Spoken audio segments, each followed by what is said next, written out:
நீங்கள் பார்த்துக் கொண்டிருப்பது நியூஸ் 21 செய்திகள். தமிழ்நாடு செய்திகளை உடனுக்குடன் தெரிந்து கொள்ள நியூஸ் 21 செய்திகளை பாருங்கள். உண்மை, உழைப்பு, உயர்வு. கம்பம் பகுதியில் திடீர் ஆய்வு மேற்கொண்ட தேனி பாராளுமன்ற உறுப்பினர் தங்க தமிழ்ச்செல்வன். தேனி மாவட்டம் கம்பம் பகுதியில் காந்திநகர் தேசிய நெடுஞ்சாலை மற்றும் கம்பம் காசி விஸ்வநாதர் கோவில் வளாகம் போன்ற பகுதிகளில் தேனி பாராளுமன்ற உறுப்பினர் தங்கம் தமிழ்ச்செல்வன் அவர்கள் ஆய்வு மேற்கொண்டார்.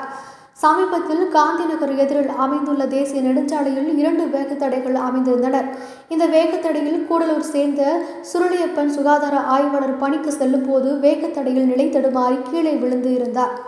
இந்த செய்தியின் எதிரொலியாக இன்று பகுதியில் உள்ள வேகத்தடை ஆய்வு செய்து உண்டான வேகத்தடை அகற்றி டிஜிட்டல் போக்குவரத்து சிக்னல் அமைக்க நடவடிக்கைகளை எடுக்க வேண்டும் என்று அதிகாரியிடம் கூறினார்.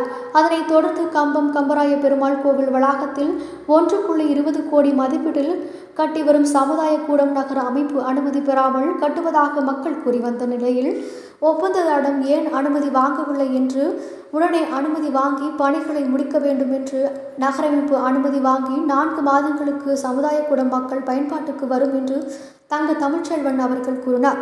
கம்பம் பகுதியில் திடீர் ஆய்வு மேற்கொண்ட தேனி பாராளுமன்ற உறுப்பினர் தங்க தமிழ்ச்செல்வன் அதிகாரியிடம் பணிகளை விரைவாக முடிக்க வேண்டும் என்று கூறி சென்றார்.